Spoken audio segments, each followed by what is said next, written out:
Hello and welcome. I'm Leigh-Ann Gerrans and you're watching W News, broadcasting live from the Arabiya headquarters.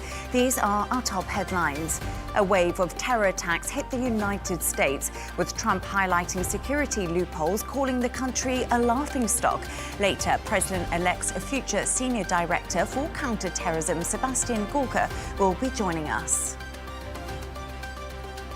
Visas and travel bans are sparking concern as Trump prepares to resume office, with the high-skilled work visa in particular causing a rift in the MAGA camp. And the former Israeli Defense Minister Yoav Gallant, fired by Prime Minister Benjamin Netanyahu, has now resigned from the parliament.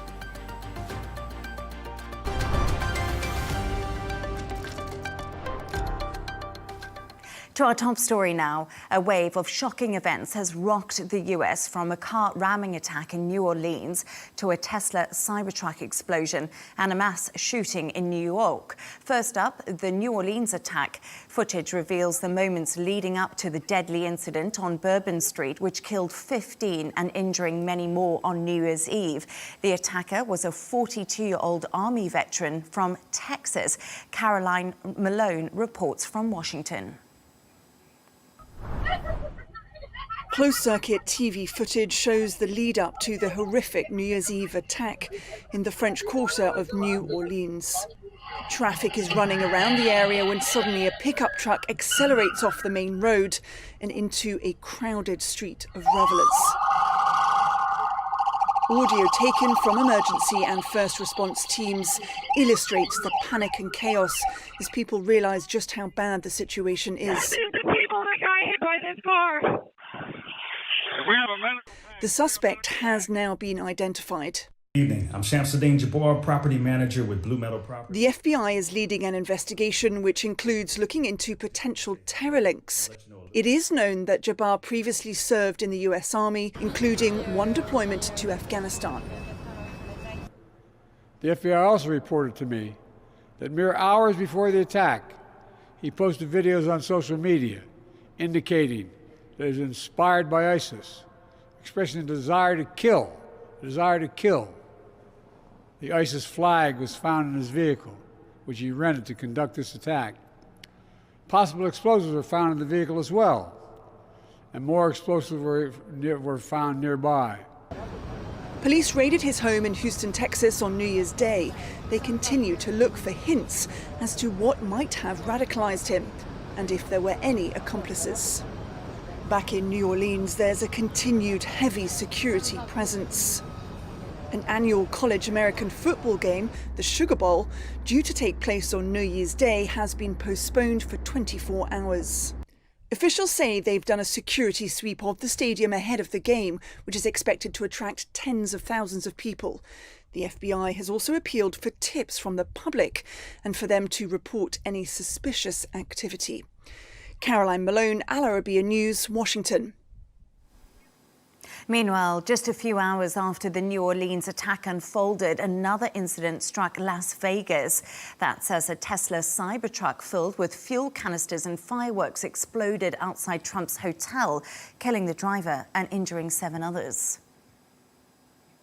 The FBI have said in the last hour the incident in New Orleans was a terrorist attack. For more, our reporter Caroline Malone joins us now from Washington, D.C. Caroline, good evening to you. Thank you for joining us. We just heard from the FBI in the last 30 minutes or so. What have they said? What's the update?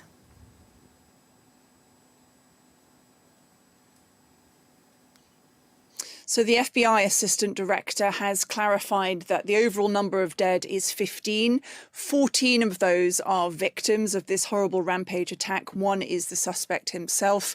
They've also said that because of their tip hotline, which they put out in the early hours of yesterday, that they've had over 400 tips come into them about potential related activities to what happened in New Orleans in the early hours of New Year's Day.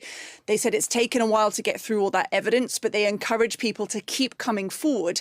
In particular, anyone that may have been around the site of the attack, because that is where they found 2 coolers with IEDs inside, explosive devices that they have confirmed were in coolers on the street where the attack took place. So they're trying to piece together how those coolers ended up there. One important point to note, though, from the FBI is that they are now saying that Jabba acted alone. They are confirming it's a terrorist act and that they believe he acted alone. They believe in that case, presumably, that he was the one to put the coolers there with the IEDs, but they're asking for more witnesses to come forward to clarify when that happened. They've also spoken about the days leading up to the attack and what they have discovered with that regard. So Jabba driving from Houston, Texas, where he lived, a place that they've also searched now as well. He used this rental car, drove towards Louisiana and to New Orleans, and then carried out the attack. But in the few hours before the attack, between about 1 a.m. and 3 a.m. when the attack itself was carried out, he appears to have posted 5 videos on social media. And in those videos, he's talking about his concerns, and I'll quote exactly what he said in one of them here, about the war between the, quote, believers and disbelievers. So him talking about some of his potential motivations, perhaps, according to the FBI. It was also confirmed earlier from the FBI that this is a person who had worked for the US Army. He had been deployed once to Afghanistan. He was previously married. His ex-wife and him had 2 children, 2 daughters. And so police and FBI have been speaking to anyone connected to this incident, but really emphasizing they are still keen to get any evidence from anyone who was around at the site of that crime on New Year's Eve. Caroline Malone in Washington, D.C., thank you for joining us with the latest on that incident in New Orleans. Authorities also mentioned that they were investigating whether it might be linked to President-elect Donald Trump, who owns the hotel, or Elon Musk, who owns Tesla. Well, I mean, it's a Tesla truck, and we know that Elon Musk is working with President-elect Trump, and it's the Trump Tower, so there's obviously things to be concerned about there. Yes, actually, I have to thank Elon Musk specifically. He gave us quite a bit of additional information in regards to how the vehicle was locked after it exploded due to the force of the nature of the force from the explosion, as well as being able to capture all of the video from the Tesla charging stations. What I also would like you to pay attention to on that video, as you see that, it looks like the exterior of that truck is completely intact as it sits there. The fact that this was a cyber truck really limited the damage that occurred inside of the valet, because it had most of the blasts go up through the truck and out.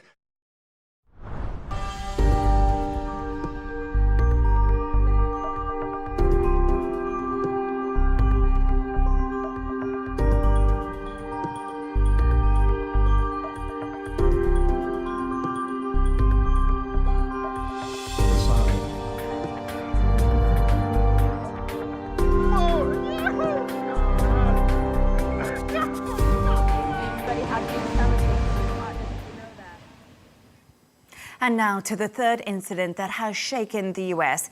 10 teenagers were injured in the first mass shooting of 2025 when a gunman opened fire outside a music venue in New York. The NYPD Chief of Patrol, Philip Rivera, has shared more details with reporters. January 1st at approximately 11:18 p.m., the NYPD received multiple 911 calls for several people shot in front of an event space located here at 91-12 144th Place. Our initial investigation revealed that approximately 90 people were inside the location in an upstairs private event space. The venue was at capacity and a queue of about 15 people formed outside awaiting as other attendees exited. 4 males were walking eastbound on 91st Avenue onto 144th Place towards the venue. 3 to 4 males then opened fire over 30 times in the direction of the group standing outside the event space, striking multiple victims. The males fled on foot westbound on 91st Street towards 143rd Place, where they entered a light-colored sedan with out-of-state plates.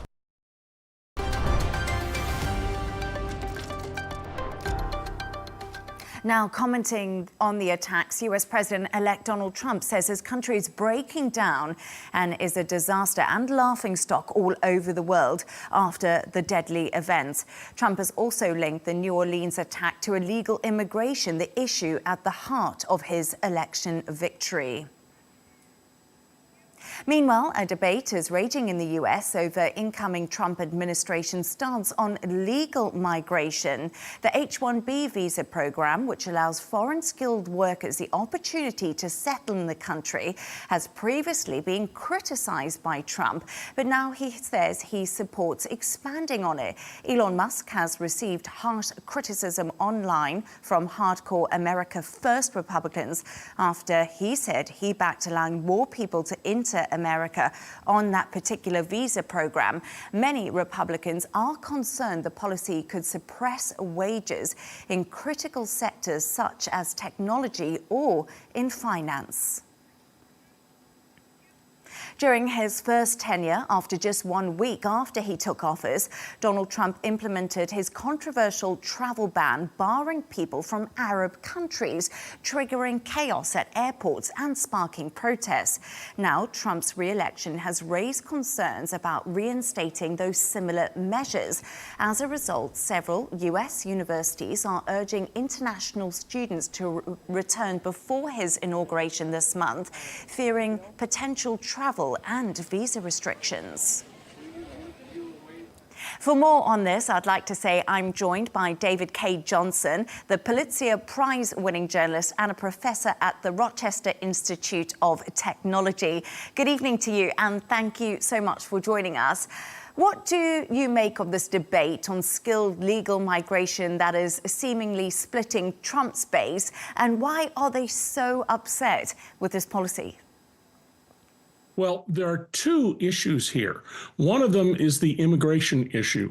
There's a wing of the MAGA Republicans who don't want anyone coming into the country at all, or certainly not anyone they don't regard as a white Christian European.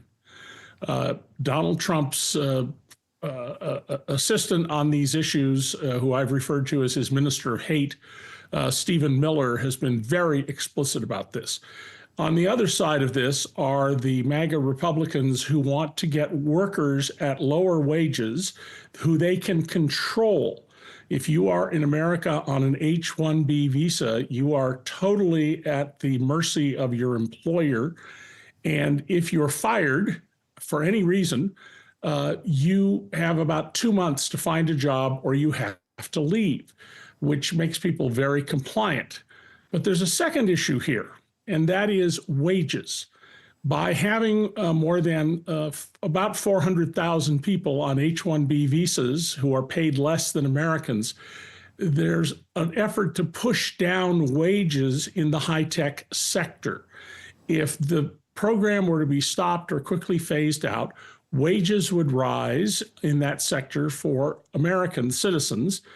And that's the second part of this. I think Elon Musk's principal interest here has less to do with race, much as he has identified himself with racists, than with his commercial interests in trying to force down the cost of labor. You've written several books on Donald Trump. You probably understand him pretty well by now, I'm sure. Why do you think he now supports this program, despite harshly criticizing it in the past? And do you think this is down to Elon Musk? Because we do know now that they've sort of got a bromance going on. Well, I've covered Donald for 36 years. In fact, I wrote about him becoming president in 1988. And one of the key lessons to understand about Donald is that there are no underlying principles from which he operates. He's very mercurial. In fact, it's not unusual for Donald to say something, say the opposite within a minute, and then deny that he made the original comment. So Donald is a person who is at heart a con artist. Putting Donald Trump and policy in the same sentence or even paragraph is sort of an offense to the word policy. Donald does whatever he thinks is in his interest at the moment. As more and more people write about Elon Musk as the de facto president of the U.S., Eventually, that will cause Donald a great deal of stress and trouble. But right now, he's hewing very closely to Elon Musk, and I expect that will continue at least for a while. Elon Musk has been, criticized heavily online for his support of this policy.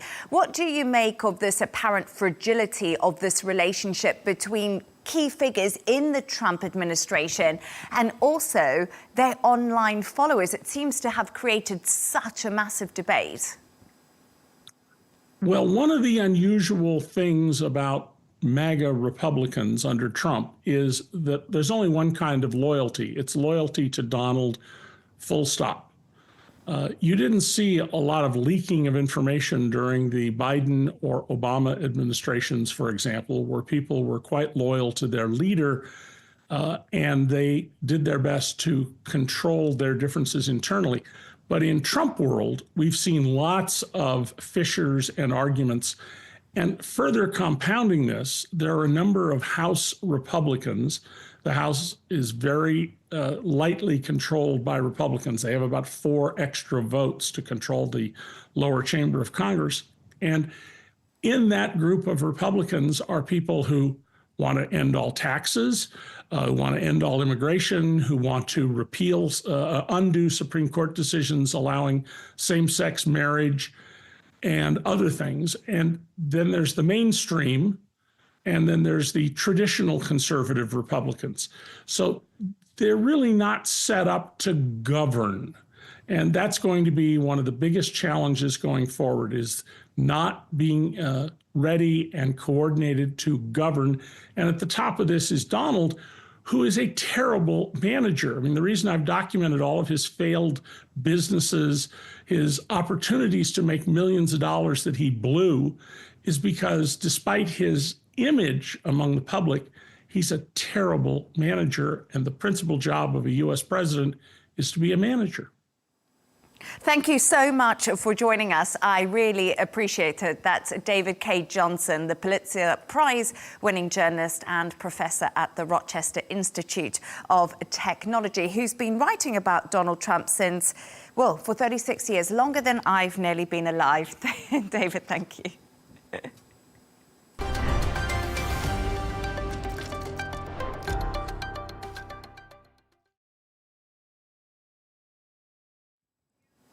Let's turn our attention to a developing political situation now in Israel. Yoav Gallant has quit from the country's parliament only a few months after he was fired from his role as defense minister by Prime Minister Benjamin Netanyahu. Gallant has often disagreed with Netanyahu over the ongoing war in Gaza. He's also against exempting ultra-Orthodox Jewish men from serving in the military, a hot-button issue in the country and a position not shared by Israel's current leadership. Even in his resignation announcement, Gallant said he would not accept or support the military exemption bill. כשר הביטחון לשעבר, אני אחראי לכל מה שאירע. As the former Minister of Defense, I am responsible for everything that happened, from the beginning of my position in the months before the war until the end of my position more than a year after the start of the war. In the last 2 months, since I was removed from the post of Minister of Defense, nothing has happened. The government of Israel, led by the Prime Minister and the Minister of Defense, has launched a recruitment drive that is contrary to the needs of the IDF and the security of the State of Israel. The bill is intended to grant an exemption from military service to most of the young people of the ultra-Orthodox sector. I cannot accept that, and I cannot be a party to that. The State of Israel was still and will always remain the mission of my life. I will be back.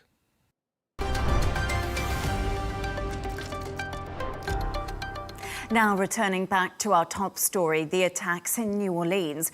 Details are still emerging about the attacker and his motivations, but questions remain over the security situation in the United States and whether ISIS could be on a resurgence. For more on this, I'm joined from Washington, D.C. by Sebastian Gorka, who is set to return to the White House to serve as President Trump's senior director for counter-terrorism. Mr. Gorka, I appreciate you joining me this this evening. Thank you so much. What were your initial thoughts upon hearing the news from New Orleans and upon the confirmation that the attacker had an ISIS flag mounted on his vehicle? Well, what we've been saying on the America First MAGA platforms for the last 4 years, the current feckless leadership of the Biden-Harris White House should not have been looking for so-called white supremacists and neo-Nazis amongst the U.S. military, as Lloyd Austin, the disgraced outgoing defense secretary, did. They should be looking for members of the global jihadi movement like this individual. So the threat has been encouraged, is recrudescent thanks to the Biden surrender of Afghanistan and the collapse of Syria. So sadly, this was to be expected, especially when the FBI has become, under the Biden administration, a political arm of the Democrat Party, tracking down Catholics because they go to Latin Mass in Richmond and hunting down grandmothers who prayed in Congress on January the 6th instead of actually tracking down real terrorists like this individual. What do you think this attack has shown about the security situation in the United States, and what are you going to do about it when you come into office? Well, it's demonstrated that we have a woke national security system. It is left-wing. It has been ideologically perverted. I mean, start with the fact that the borders were literally dismantled from what we put in place under the first Trump administration. According to the Biden administration statistics, 8 million illegals were let into this country. Those are the ones that we know of, scores of them on the terror watch list. If you add the getaways, people who weren't ever intercepted by any kind of federal authority, you can probably double that to 16 million. And what are we going to concentrate on? Well, look, President Trump has the best possible national security team. Former Green Beret, Mike Waltz, my boss, coming in as national security advisor. Kash Patel at the FBI, a former DOJ terrorism prosecutor, former chief of staff of the Pentagon, former acting deputy director of national intelligence, Governor Noem as secretary of Homeland Security, Tom Homan as the border czar, nobody better to be the border czar, and then Stephen Miller as deputy chief of staff for all matters concerning immigration. So we will be very busy because of the threat that has been engendered by this administration. But President Trump will have one priority above everything else: to make sure that Americans, all of them, whether they voted for him or not, are safe as soon as he puts his hand up and swears his second oath of office to become the 47th president of the United States. Sebastian, you've just outlined there the strong team you have coming in. Donald Trump has said the attack was because of illegal immigration, but the suspect was born and raised in Texas. He served for the U.S. Army for a long time, from 2006 to 2015. This appears to have been a homegrown threat, not an immigration one. Was Trump's assessment completely wrong here? Absolutely not. It was absolutely on the money. As Stephen Miller has incredibly well illuminated right after that statement by the president, we never had an indigenous jihadi problem in America. We don't have biker gangs who are jihadists. This is an imported issue. The global jihadi movement is around the planet. The idea that this person was somehow radicalized by himself in a basement is absolutely garbage. This is a global threat to Western civilization and was imported into the country. Whether or not you were born here or not is irrelevant. Somebody who is part of the global jihadi movement made sure that person was radicalized. Trump has slammed the Democrats over the New Orleans attack and says the country is breaking down. But I just want to get to what differences are going to happen, because basically the police and the FBI was saying that this suspect was not known to them. How are you going to break through those circles? What do you mean not known to them? Of course they weren't known to them. What were they doing? They were hunting down Catholics for going to Latin Mass. They were hunting down, think of this, the FBI and the DOJ recently imprisoned a beautiful black mother of a 3-year-old girl because she peacefully protested outside a Planned Parenthood abortion clinic in New York. She just received a 35-month sentence. That's why you don't find terrorists, because you become a political arm, a police Gestapo-like organization for left-wing ideologues in the Democrat Party. You've used the FBI to raid Mar-a-Lago, the president's residence, at gunpoint. You've arrested Peter Navarro, former assistant to the president at Ronald Reagan Airport, because he is what? In contempt of Congress. They missed this because the FBI is not a law enforcement entity under the Democrats. It is an armed Gestapo wing of the Democrat Party. And that's why we need people like Kash Patel to reform it back into a law enforcement entity. Sebastian, during his first term, Donald Trump passed an executive order which critics called the Muslim ban because it targeted people living in mostly Muslim countries and prevented entry into the United States. Trump says this was to prevent terrorism, but we know the Biden administration did revoke this in 2021. Do you think this will be reinstated, and which countries could be targeted if so? It's incredible that 8 years later you are regurgitating fake news garbage. If it were about Islam, don't you think we would have included the most populous Muslim nation on the planet in that list of nations? Do you even know what the most populous Muslim nation in the world is? I don't know. Nigeria. Yeah, clearly. Yeah, no, it's Indonesia. It's Indonesia.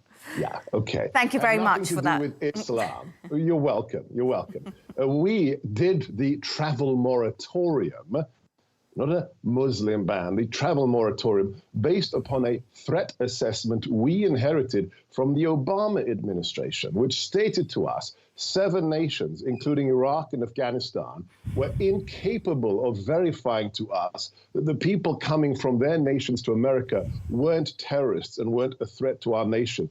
Based upon the Obama threat assessment, President Trump absolutely correctly said, stop. These countries cannot send their citizens to America unless we have fidelity in terms of the information on these human beings coming into our territory.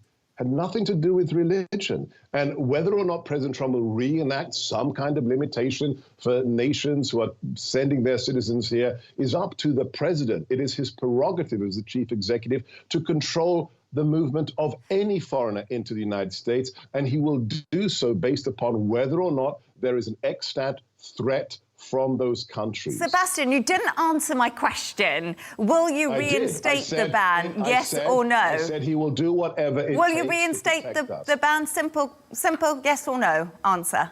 Am I the president?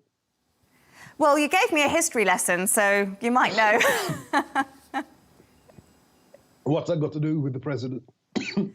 OK, let's move on. There's no definitive answer on that. I want to just go back to what you were saying a little bit earlier. Is this terror attack that we saw in New Orleans a dangerous turning point for the US and its allies? In your opinion, are we witnessing the resurgence of ISIS? What do you think is actually going on? You spoke about Syria there, you spoke about Afghanistan. What's happening? It's not a serious turning point. The trouble is the seriousness and the utter paucity of any serious national security function for the last 4 years. It's not one incident. It's not the tragic murder of 15 innocent Americans on Bourbon Street. No, it is the fact that for 4 years, we had no national security. We had open borders. What nation has open borders? We had a Chinese balloon fly across the whole of our country, especially over sensitive military sites. There was no national security function. It was politics. It was get Trump. It was undermine conservatives, surveil them, ban their bank accounts, use the DOJ, use the intelligence community. That's the problem. Not one event, 4 years. Just on another point that I want to talk to you, the US government have said they will remain in Syria as long as there's an ISIS threat, something they've been concerned about for a while. Do you think this event will make a withdrawal from Syria less likely? You mean the Biden administration has said that? Yes, indeed. Yeah, we had an election and 77 million Americans said, "You're fired," to Joe Biden. President Trump is coming back. And why was President Trump elected? He was elected to secure our borders and to stop stupid wars. The same reason that he was elected in 2016. President Trump is about America first. Not America alone, America first. It is interesting, for 4 years, the world was stable. There were no new wars. My former and future boss left office, and what happened? Ukraine was invaded. Afghanistan surrendered by Biden. 1,200 innocent Jews were murdered by jihadis on October the 7th, and Syria collapses. President Trump is coming back because people want stability and safety. That's what we want, and we don't want interminable forever wars. There's just one other issue I want to ask you about before I let you go, Sebastian. Elon Musk has called on the UK to release Tommy Robinson, the founder of the English Defence League. He's currently in prison for contempt of court in this long-running libel case. Do you think he should be freed? Nothing to do with my portfolio, and that's an irrelevant question. OK, absolutely fine. I want to say thank you so much for giving me a really good history lesson and a very dynamic interview. Sebastian Gorka, who will serve as President Trump's Senior Director for Counterterrorism. I really appreciate you joining us this evening. Happy New Year.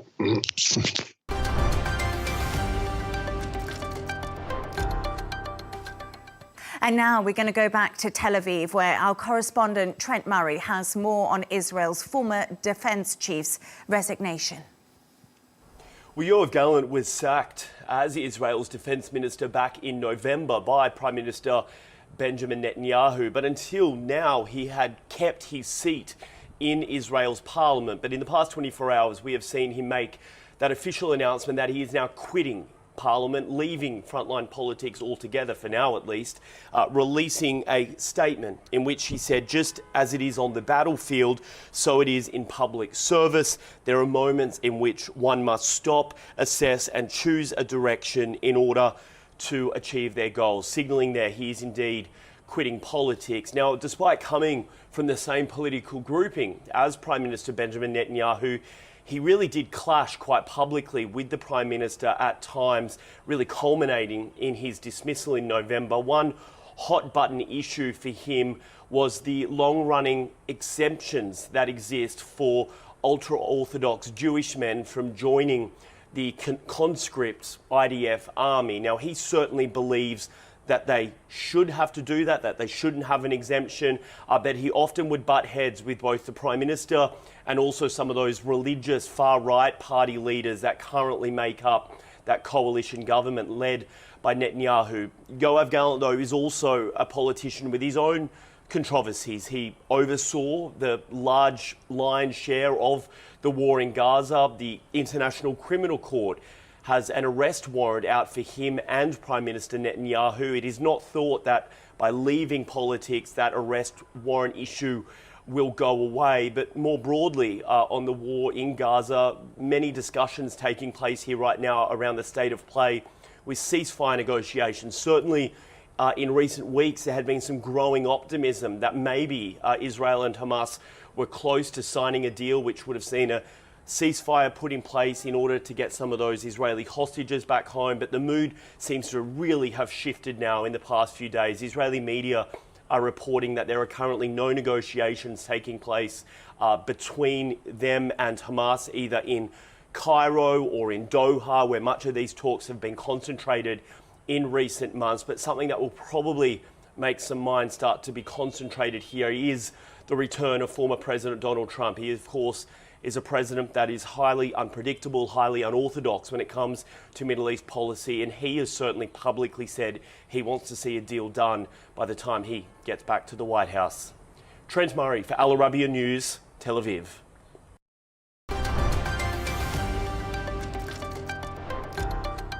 Let's take a look at some other news stories from around the world. Syria's top diplomat, Foreign Minister Assad Hassan al-Shabani, says he hopes to open a new bright page with Saudi Arabia. Al-Shabani and his delegation are on their first visit to the kingdom following the ousting of former Syrian President Bashar al-Assad. Meanwhile, Saudi Arabia has launched a humanitarian air bridge to Syria. 2 planes carrying food, shelter and medical supplies landed in Damascus on Wednesday. The total aid provided by Saudi to the Syrian people from 2011 to the end of 2024 has amounted to around $860 million. Now, with just a few weeks left in his term, US President Joe Biden plans to award fierce critics of Donald Trump, Liz Cheney and Benny Thompson a service medal. This comes after the incoming president warned that the former Republican Congresswoman could be in a lot of trouble with the law once he takes office. Meanwhile, Thompson was one of the lawmakers who led the investigation into the US deadly Capitol riots by Donald Trump supporters. China has sanctioned 10 US defense firms over arms sales to Taiwan. The US firms were added to China's unreliable entities list. They will be prohibited from import and export activities or making new investments in China. Last Friday, China sanctioned 7 US military industrial companies, including the Boeing subsidiary Institute. Jeju Air CEO banned from leaving South Korea. That's what we're hearing. The chief executive of South Korean airline Jeju Air has been banned from leaving the country after one of the company's planes crashed last week, killing 179 people. Earlier today, South Korean police have raided the offices of Jeju Air and the operator of Malone Airport as they step up a probe into that fatal crash in South Korea. Elon Musk has called for the release of Tommy Robinson from prison, one of Britain's best-known far-right agitators. Accused of fueling last summer's riots, Robinson was jailed in October after he admitted committing contempt of court over a long-running libel case involving a Syrian refugee. Musk claimed that Robinson was in solitary confinement for telling the truth and that he should be freed. The tech billionaire has been involved in ongoing feuds with the Labour government since it did take office last year.